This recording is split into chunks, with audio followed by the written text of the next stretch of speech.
सुजनपुर गाँवर शेष मुंडरे थिला गोटाए बहुत बड़ गछ।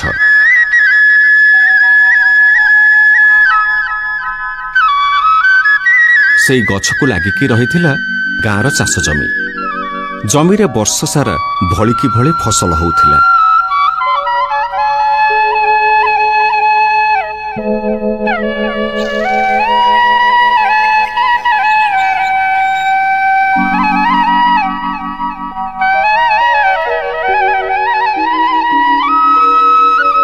दिने सेई गछरे रहिबा पई गोटिए माँ चढ़ई आउ तार दीटा छुआ चढ़ई आसी पहुंचिले।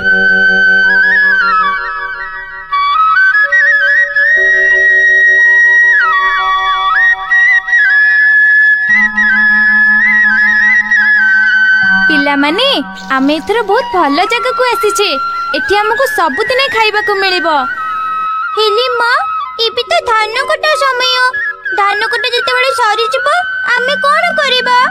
से बेला अछि देखा जीवनी सेते बेलकू एबे मिलुछि माने पहुंची जिबा।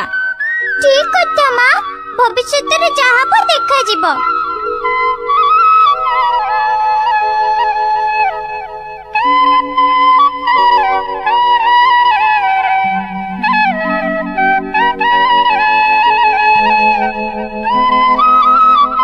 सेदिन माँ पक्षीटी बसारे नथिला।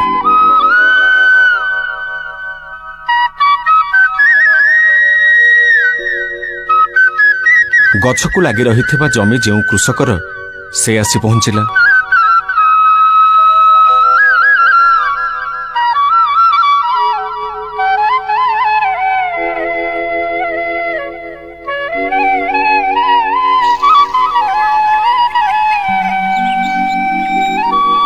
ता जमी को देखि से चिंतारे पड़ी कहिला, कौन करिबी एकुटिया पारुनी बोली टोकाटा उपरे निर्भर करुछि जे से मोर 12 बजे सारिलाणी।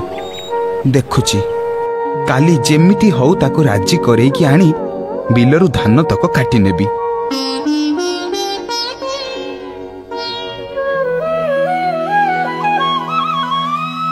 संध्या बेलू माँ चढ़ई आसी पहुंचिला।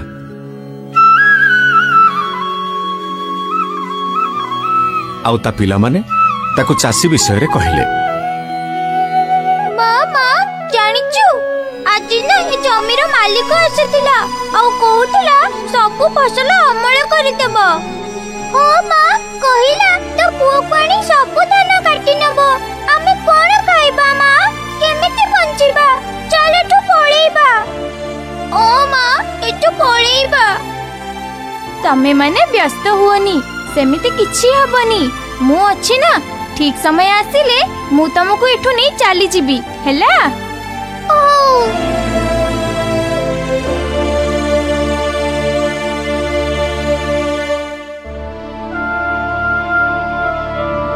एमिति किछि दिन बीतीगला। चासी धान काटिबाकू आसिलानी। माँ पक्षी एवं छुआ माने आराम रे रही थांती।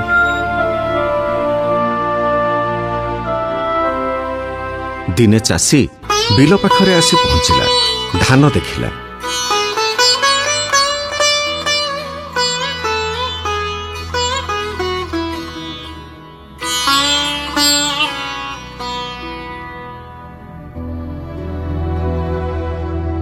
ना आउ हबनी।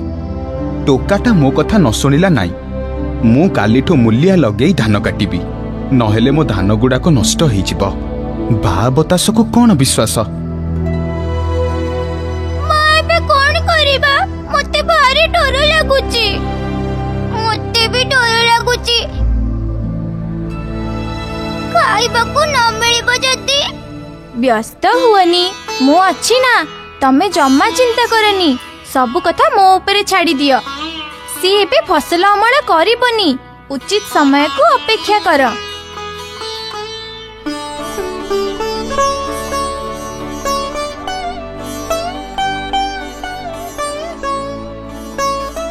तापरे एमिति किछि दिन बीतीगला। तथापि चासी ता बिलरू धान अमल कला नाही। चढ़ई आउ ता पिला दीटा आराम रे थांती। दिने पुणी थरे चासी आसी पहुंचिला।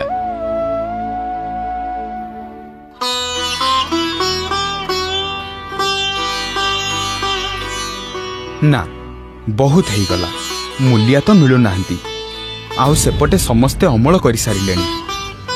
ତେଣୁ କାହା ଉପରେ ମୁଁ ନିର୍ଭର କରିବିନି, ନହେଲେ ଯେତିକି ମିଳିବା କଥା ସେତିକି ବି ଆଉ ମିଳିବନି। କାଲିଠୁ ମୁଁ ନିଜେ ଆସି ଧାନ କାଟିବି।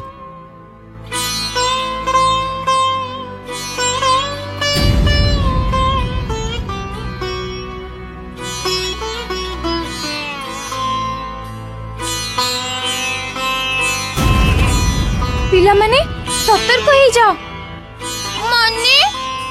ମାନେ କାଲିଠୁ ଆମେ ଏଠି ଆଉ ରହିବାନି, ଏଠୁ ଚାଲିଯିବା। ହେଲେ ମା, ବୁଝିପାରିଲନି ନା? ଶୁଣ, ଏଥର ଚାଷୀ ଆଉ କାହା ଉପରେ ନିର୍ଭର କରୁନି, ତେଣୁ ସେ କାଲି ନିଶ୍ଚୟ ଅମଳ କରିବ। ଏଇଟା ଉଚିତ ସମୟ, ଏବେ ଆମେ ଏଠୁ ଚାଲିଯିବା।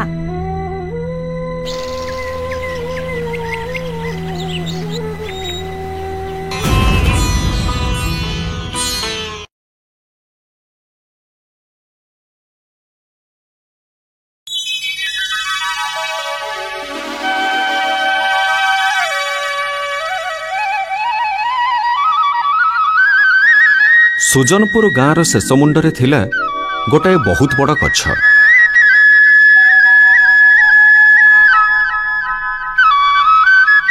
ସେଇ ଗଛକୁ ଲାଗିକି ରହିଥିଲା ଗାଁର ଚାଷ ଜମି। ଜମିରେ ବର୍ଷ ସାରା ଭଳିକି ଭଳି ଫସଲ ହେଉଥିଲା।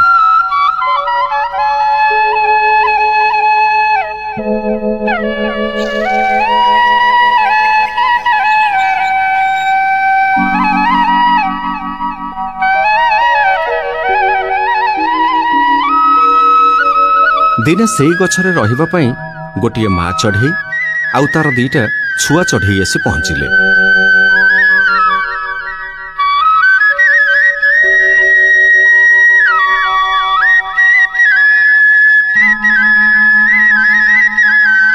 ପିଲାମାନେ, ଆମେ ଏଥର ବହୁତ ଭଲ ଜାଗାକୁ ଆସିଛେ। ଏଠି ଆମକୁ ସବୁଦିନ ଖାଇବାକୁ ମିଳିବ। ହେଲେ ମା, ଏବେ ତ ଧାନ କଟା ସମୟ। ଧାନ କଟା ଯେତେବେଳେ ସରିଯିବ ଆମେ କଣ କରିବା? ସେ ବେଳ ଅଛି, ଦେଖାଯିବନି ସେତେବେଳକୁ। ଏବେ ମିଳୁଛି ମାନେ ବଞ୍ଚିଯିବା। ଠିକ କଥା ମା, ଭବିଷ୍ୟତରେ ଯାହା ହବ ଦେଖାଯିବ।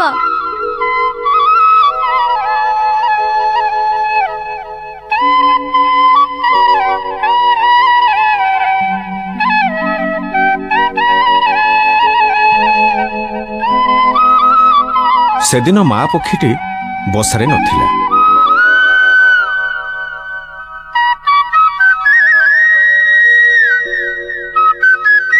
ଗଛକୁ ଲାଗି ରହିଥିବା